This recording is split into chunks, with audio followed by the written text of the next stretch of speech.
الحمد لله رب العالمين والعاقبة للمتقين والصلاة والسلام على سيد الأنبياء والمرسلين أما بعد فأعوذ بالله من الشيطان الرجيم بسم الله الرحمن الرحيم سبحان الذي يسرى بعبده ليلا من المسجد الحرام إلى المسجد الأقصى الذي باركنا حوله لنريه من آياتنا صدق اللہ العظیم۔ 15ویں پارے کا آغاز یہ سورۃ الاسراء ہے، اور اس میں چونکہ رسول اللہ صلی اللہ علیہ وآلہ وسلم کی معراج کا واقعہ مذکور ہے، اس لیے اس کا نام بھی اسی مناسبت سے رکھا گیا۔ واقعہ معراج جو نبوت کے 11ویں سال پیش آیا۔ واقعہ معراج یہ 2 حصوں پر مشتمل ہے، ایک مکہ مکرمہ سے بیت المقدس تک کا، دوسرا حصہ بیت المقدس سے عرش معلیٰ تک کا۔ مکہ مکرمہ سے بیت المقدس کے اس سفر کو اسراء کہتے ہیں، جس کا ذکر یہاں پر موجود ہے، اور بیت المقدس سے عرش معلیٰ تک کے سفر کو معراج کہتے ہیں، جس کا ذکر سورۃ النجم کی آیات اور احادیث متواترہ میں موجود ہے۔ عموماً پورے واقعہ کو لفظ معراج سے تعبیر کیا جاتا ہے۔ معراج نبی کریم صلی اللہ علیہ وآلہ وسلم کا خصوصی امتیاز ہے اور آپ کا ایک معجزہ ہے، جو روحانی طور کے اوپر نہیں تھا بلکہ جسمانی طور کے اوپر تھا، اور نیند کی حالت میں بھی نہیں تھا بلکہ بیداری کی حالت میں تھا۔ اور اسی سفر میں نبی کریم صلی اللہ علیہ وآلہ وسلم کو اللہ تعالیٰ کی زیارت بھی ہوئی، اور آپ کو اللہ رب العزت سے براہ راست ہم کلامی کا شرف بھی حاصل ہوا۔ اور اسی سفر میں آپ صلی اللہ علیہ وآلہ وسلم کی امت پر 5 نمازیں فرض ہوئیں۔ اللہ تعالیٰ نے معراج سے واپسی پر نبی کریم صلی اللہ علیہ وآلہ وسلم کو بطور خاص 3 چیزیں، 3 ہدیے آپ کو عطا فرمائے۔ نمبر 1 سورۃ البقرہ، اس کی آخری آیتیں آمن الرسول سے یہ عطا فرمائیں۔ نمبر 2 یہ فرمایا کہ جو شخص شرک نہیں کرے، اگرچہ کبیرہ گناہ بھی کرے، تو ایک وقت آئے گا کہ اللہ تعالیٰ اس کو معاف فرما دیں گے۔ اور نمبر 3 50 نمازیں اللہ رب العزت نے دی تھی، جو کہ بعد میں 5 رہ گئی۔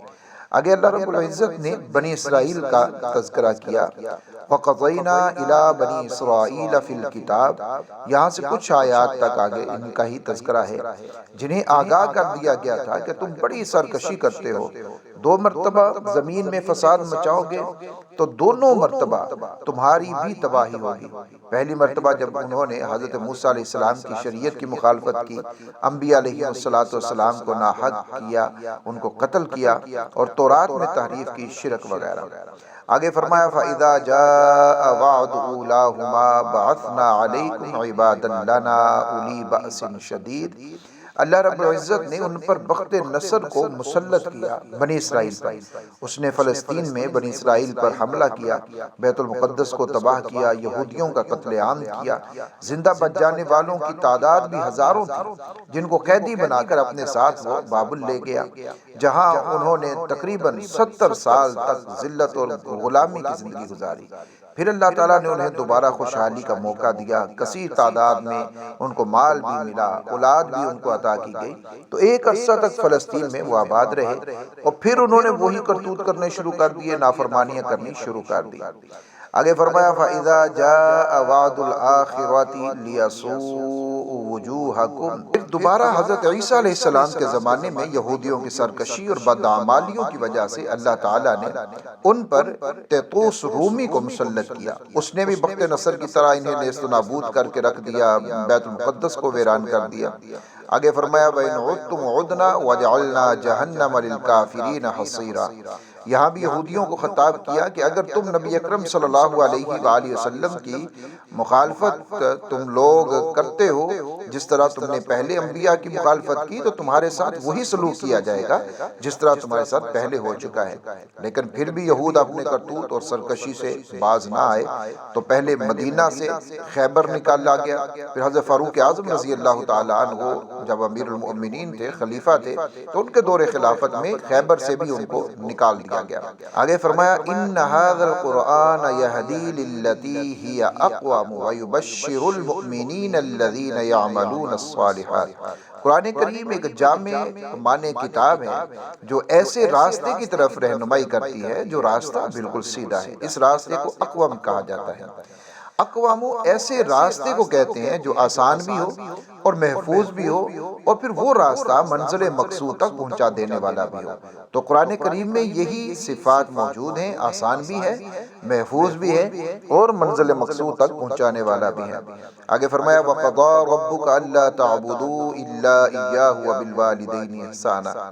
یہاں دو چیزیں بیان کی گئی ہیں۔ پہلی حقوق اللہ، اللہ کے حقوق۔ اللہ کے حقوق کیا ہیں؟ وہ یہ کہ بندہ اللہ تعالیٰ کی خالص اور ریا سے پاک عبادت کرے، کسی طرح کی اس میں کوئی ریاکاری، کوئی اس میں شرک شامل نہ ہو۔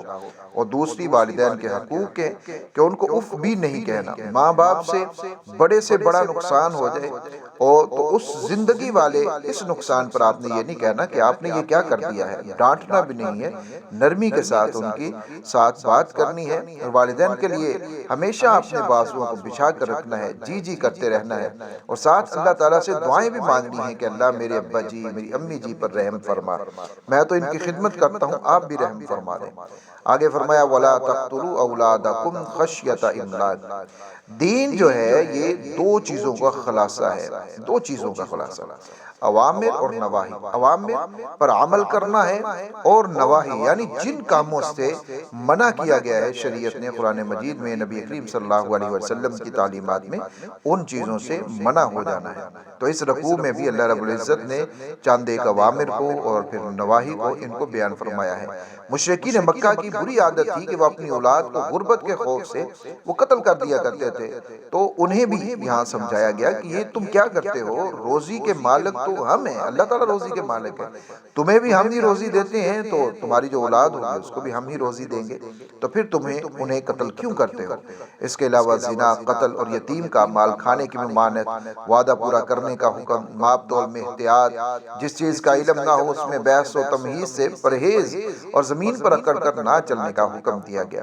آگے فرمایا وَقَالُوا أَإِذَا كُنَّا عِظَامًا وَرُفَاتًا أَإِنَّا لَمَبْعُوثُونَ خَلْقًا جَدِيدًا۔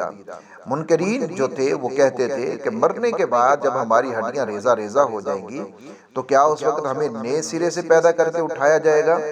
تو یہاں انہیں جواب دیا گیا کہ تم پتھر، لوہا یا اس سے بھی کوئی بڑی مخلوق بن جاؤ جو تمہارے ذہن میں ہو کہ اس کا زندہ ہونا اور بھی مشکل ہوتا ہے، تب بھی اللہ تعالیٰ تمہیں دوبارہ زندہ کریں گے، اٹھائیں گے، جس طرح اللہ تعالیٰ پہلی بار تمہیں عدم سے وجود میں لائے۔ پہلے تم تھے ہی نہیں، تمہیں اللہ تعالیٰ وجود میں لے کر آئے، تو اب دوبارہ بھی وہی رب تمہیں وجود میں لے کر آئے گا۔ آگے فرمایا وَإِذَا مَسَّكُمُ الضُّرُّ فِي الْبَحْرِ ضَلَّ مَن تَدْعُونَ إِلَّا إِيَّاهُ۔ یہاں سے اللہ رب العزت نے مشرکین کی حالت کو بیان فرمایا ہے کہ یہ جو مشرکین ہیں جب یہ سمندر میں بغرض تجارت سفر کرتے ہیں، سفر کر کے سمندر میں چلے گئے، تو بسا اوقات ایسا ہوا کہ اسی سفر کے دوران میں طوفان آ گیا، ہوا بہت تیز ہو گئی، جو سمندر کی لہریں ہیں، موجیں ہیں، وہ بڑی ہو گئی، تو ان میں کشتی پھنس جاتی ہے۔ تو اس وقت یہ مشرک خالص اللہ تعالیٰ کو پکارتے ہیں کیونکہ ان کو پتہ ہے کہ اب یہاں پر کوئی دوسرا ہماری بات سننے والا نہیں ہے۔ تو جنہیں یہ اللہ تعالیٰ کے ساتھ شریک انہوں نے بنایا ہوتا ہے، دوسرے جو بت ہیں، تو اس وقت انہیں بھی بھول جاتا ہے یہ مشرک۔ اور جب اللہ رب العزت نجات دیتے ہیں کہ ان کو باہر نکال دیا، کشتی مقام تک پہنچ گئی، تو پھر ناشکری کرتے ہوئے پھر وہی کام کرتے ہیں، اللہ کے ساتھ دوسروں کو شریک ٹھہرا دیتے ہیں۔ تو جس اللہ نے سمندر سے نجات دی ہے وہی خدا خشکی پر بھی زمین میں ان کو دھنسا سکتا ہے۔ آگے فرمایا اقم الصلاۃ لدلوک الشمس الی غسق اللیل وقرآن الفجر۔ اس آیت مبارکہ میں اللہ رب العزت نے 5 نمازوں کا ذکر فرمایا ہے، 5 نمازوں کا، سورج کے زوال سے سورج کے چھپ جانے تک، رات کے چھا جانے تک، زوال شمس کے بعد ہے ظہر، اس کے بعد ہے عصر، اس کے بعد ہے مغرب، اس کے بعد ہے عشاء۔ کب تک؟ رات کے چھا جانے تک۔ تو سورج کے زوال کے بعد سے رات کے چھا جانے تک یہ 4 نمازوں کا یہاں پر وقت ہے، یعنی سورج کے زوال سے لے کر رات کے چھا جانے تک، ظہر، عصر، مغرب اور عشاء کا۔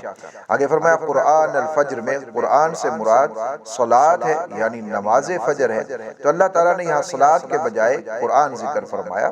فجر کی نماز میں عام نمازوں کی بنسبت قرآن اتنا زیادہ پڑھا جاتا ہے کہ نماز کا نام ہی قرآن رکھ دیا گیا۔ فرمایا وَمِنَ اللَّيْلِ فَتَهَجَّدْ بِهِ نَافِلَةً لَكَ۔ اللہ رب العزت نے فرمایا میرے پیغمبر صلی اللہ علیہ وآلہ وسلم آپ تہجد کی نماز پڑھیں۔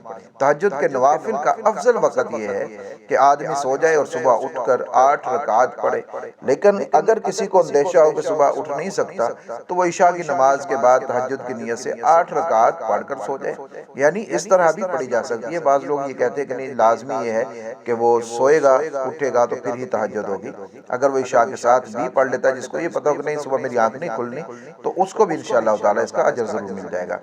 آگے فرمایا یسألونک عن الروح قل الروح من امر ربی۔ مشرکین مکہ نے یہود کے بتائے ہوئے سوالات میں سے ایک سوال انہوں نے کیا تھا روح کے متعلق کہ روح کیا ہے۔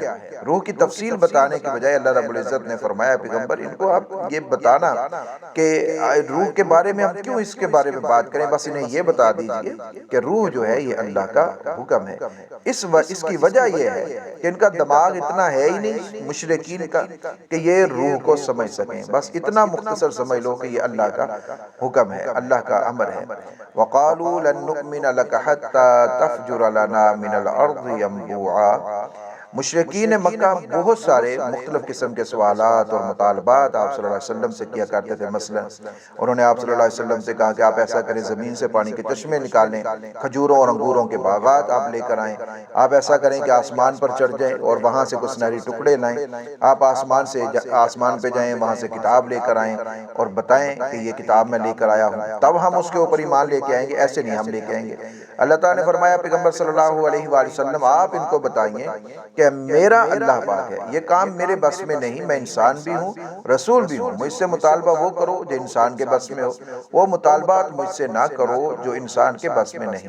آگے فرمایا وَلَقَدْ آتَيْنَا مُوسَىٰ 9 آیَاتٍ بَيِّنَاتٍ۔ یہاں سے موسیٰ علیہ السلام کو اللہ رب العزت نے جو نشانیاں معجزات جو چیزیں عطا فرمائی تھی ان کا ذکر کیا گیا۔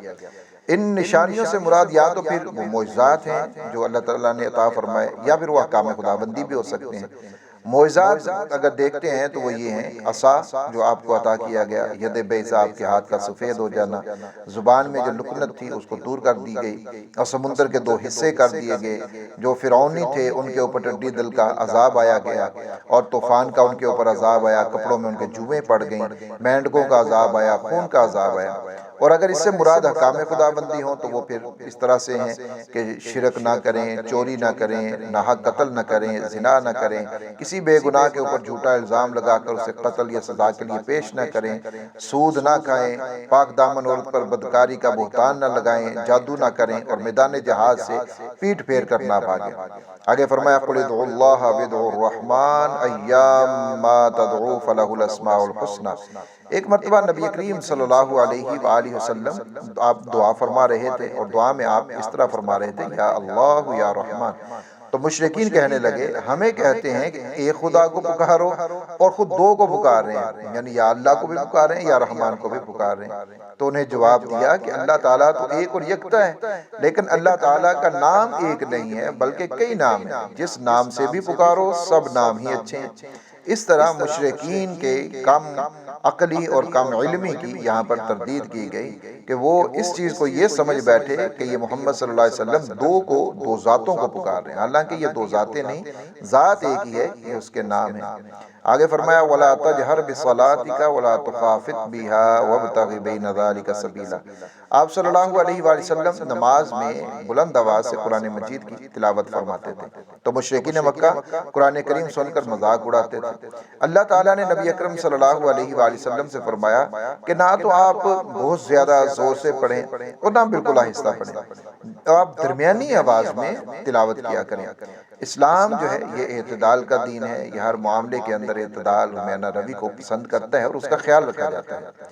آگے فرمایا وَقُلِ الْحَمْدُ لِلَّهِ الَّذِي لَمْ يَتَّخِذْ وَلَدًا وَلَمْ يَكُنْ لَهُ شَرِيكٌ فِي الْمُلْكِ وَلَمْ يَكُنْ لَهُ وَلِيٌّ مِّنَ الذُّلِّ وَكَبِّرْهُ تَكْبِيرًا۔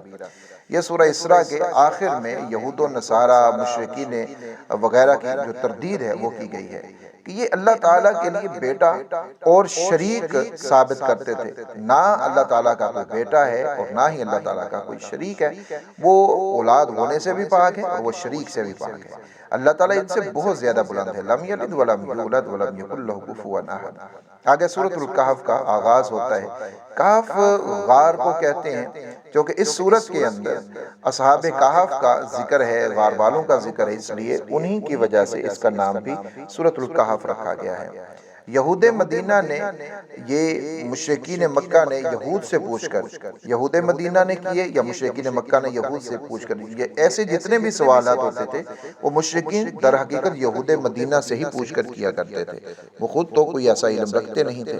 تو انہوں نے رسول اللہ صلی اللہ علیہ وآلہ وسلم سے 3 سوالات کیے تھے۔ ایک تو روح کیا ہے، اور دوسرا اصحاب کہف کون تھے، اور تیسرا ذوالقرنین کا قصہ کیا ہے۔ اللہ کے نبی صلی اللہ علیہ وسلم نے فرمایا کل بتاؤں گا، اور انشاءاللہ آپ فرمانا بھول گئے یہاں پر۔ کل وہ پھر آئے، پھر فرمایا کل بتاؤں گا، کچھ دن تک وہی بند رہی۔ پھر 15 دن کے بعد یہ سورت نازل ہوئی۔ اللہ تعالیٰ نے فرمایا وَلَا تَقُولَنَّ لِشَيْءٍ إِنِّي فَاعِلٌ ذَلِكَ غَدًا إِلَّا أَن يَشَاءَ اللَّهُ، کہ میرے پیغمبر آپ انشاءاللہ فرمایا کریں۔ اور اس سورت میں ان کے آخری 2 سوالوں کا تفصیل سے جواب دیا گیا، اور روح کے بارے میں یہاں پیچھے سورہ بنی اسرائیل کے اندر، اسراء کے اندر گزر چکا ہے، جو اللہ تعالیٰ نے فرمایا۔ اصحاب کہف جو ہیں ان کے بارے میں یہ ہے کہ ایک ظالم بادشاہ تھا، مشرک بھی تھا، اس کا نام دقیانوس تھا۔ تو اس کے زمانے میں چند نوجوان، انہوں نے، وہ توحید کے قائل تھے، اور یہ بادشاہ انہیں پریشان کرتا تھا کہ تم توحید کے قائل کیوں ہو؟ تو اس نے ان کو طلب کیا، تو یہ نوجوان اپنا ایمان بچانے کے لیے ایک غار میں چھپ گئے۔ تو اللہ تعالیٰ نے وہاں انہیں گہری نیند سلا دیا، اور یہ اس غار میں 309 سال تک، 309 سال تک یہ اس غار کے اندر سوتے رہے، اور یہ میرے اللہ کی شان ہے۔ اللہ تعالیٰ نے ان کے بدن کو اپنی قدرت سے صحیح سلامت رکھا، محفوظ رکھا، ان کو کچھ بھی نہیں ہوا۔ 309 سال کے بعد جب بیدار ہوئے، بھوک محسوس ہوئی، ایک کو انہوں نے بھیجا کہ تم جاؤ اور شہر سے کھانا لے کر آؤ، مگر احتیاط سے جانا، کہیں کسی کو پتہ نہ چلے۔ وہ تو بیچارے اتنا سمجھے ہی نہیں تھے کہ ہم 309 سال تک ہم سوئے رہے ہیں۔ جب دکاندار کو انہوں نے سکہ پیش کیا، وہ ان کے پاس تھے اس وقت جب وہ سوئے تھے، تو وہ 300 سال پرانا سکہ تھا۔ پھر آہستہ آہستہ سب کو پتہ چل گیا۔ دقیانوس جو تھا وہ تو مر گیا تھا، اور جو اس وقت بادشاہ تھا وہ توحید پرست تھا۔ اس نے اصحاب کہف کا اعزاز و اکرام کیا۔ جب ان نوجوانوں کا انتقال ہوا تو بادشاہ نے ان کی یادگار میں ایک مسجد تعمیر کروائی۔ آگے فرمایا ام حسبت ان اصحاب الکہف والرقیم کانوا من آیاتنا عجبا۔ اصحاب کہف کا واقعہ بھی عجیب ہے، مگر قرآن کریم میں اس کے علاوہ بھی عجیب تر واقعات موجود ہیں۔ ان کو اصحاب کہف بھی کہا گیا اور اصحاب رقیم بھی کہا گیا۔ کہف تو اس وجہ سے، وہ غار کی وجہ سے ان کو کہتے ہیں، اور رقیم تختی کو کہتے ہیں۔ یہ جس غار میں بعد میں وفات پا گئے تھے، مسلمان بادشاہ نے باہر تختی لکھ کر لگا دی تھی کہ فلاں فلاں ولی وفات پا گئے ہیں جو اس غار میں موجود ہیں، تو اس لیے ان کو اس تختی کی وجہ سے اصحاب رقیم بھی کہتے ہیں۔ اللہ رب العزت نے ان کی حفاظت کیسے فرمائی، ان کے جسموں کی حفاظت، اس کا ذکر فرمایا وَتَرَى الشَّمْسَ إِذَا طَلَعَتْ تَزَاوَرُ عَنْ كَهْفِهِمْ ذَاتَ الْيَمِينِ۔ یہاں سے فرمایا کہ وہ غار ایسی ہے کہ جب سورج نکلتا ہے تو دھوپ دائیں جانب ہوتی ہے، اور جب غروب ہوتا ہے تو دھوپ بائیں جانب ہوتی ہے۔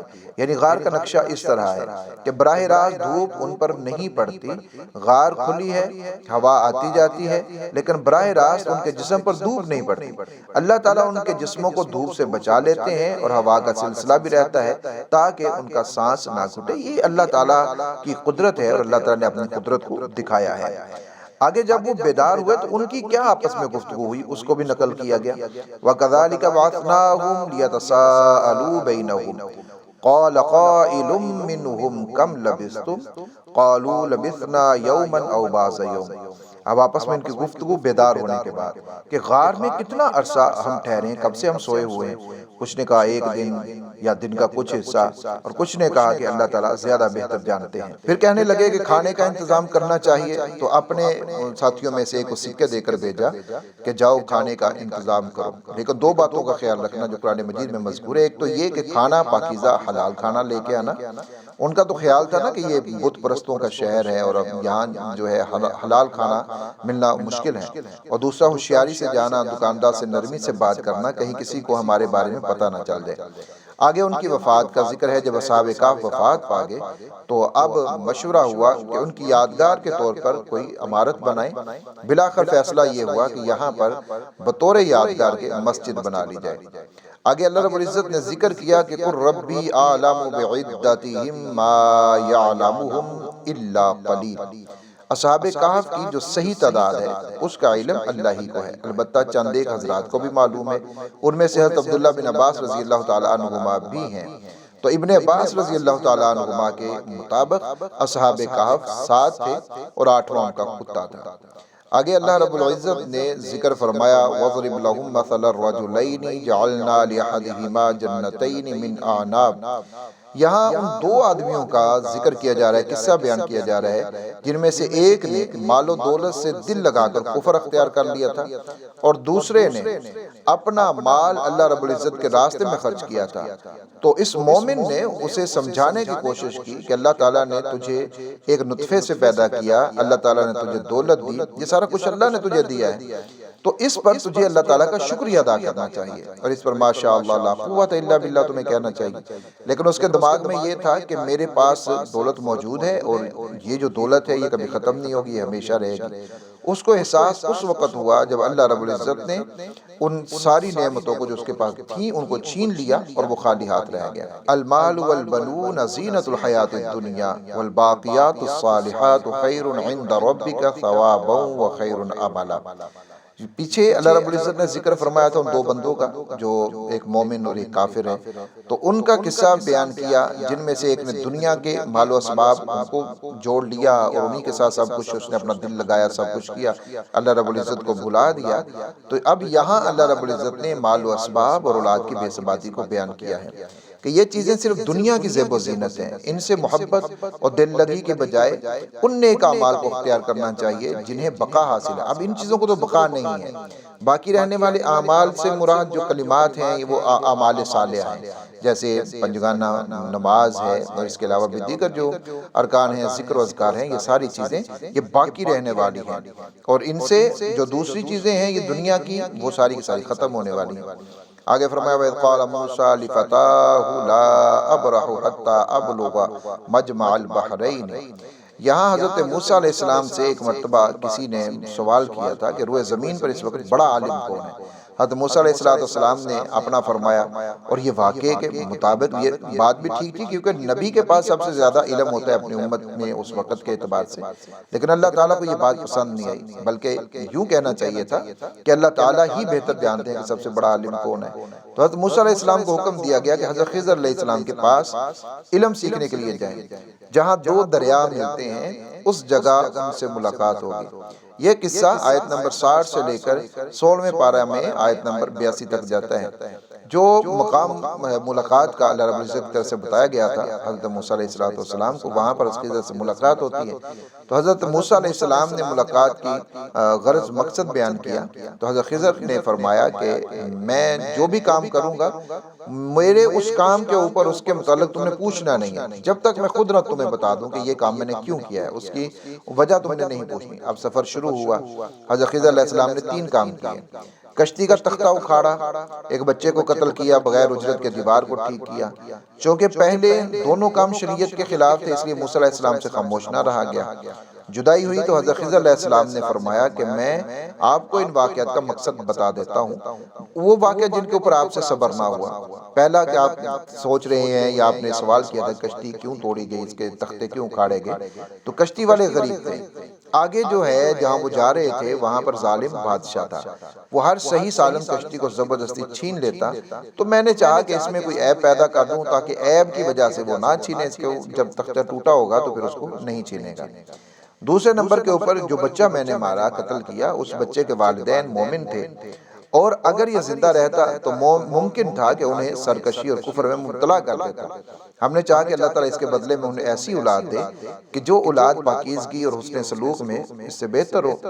اب وہ جو دیوار میں نے بغیر اجرت کے ٹھیک کی ہے، وہ دیوار 2 یتیم بچوں کی تھی۔ اس کے نیچے ان کے والد نے خزانہ دفن کیا ہوا تھا۔ ان کا باپ نیک آدمی تھا۔ اللہ تعالیٰ نے چاہا کہ یہ اپنی جوانی کی عمر کو پہنچ کر اپنا خزانہ یہاں سے دیوار کے نیچے سے نکال لیں، اس لیے اس دیوار کو ہم نے ٹھیک کر دیا بغیر اجرت کے۔ حضرت موسیٰ علیہ السلام کے پاس تشریعی علم تھا، جبکہ حضرت خضر علیہ السلام کے پاس تکوینی علم تھا، اور ہم جو ہیں ہم شریعت کے پابند ہیں۔ اللہ رب العزت ہم سب کو عمل کی توفیق عطا فرمائے۔ وآخر دعوانا ان الحمدللہ رب العالمین۔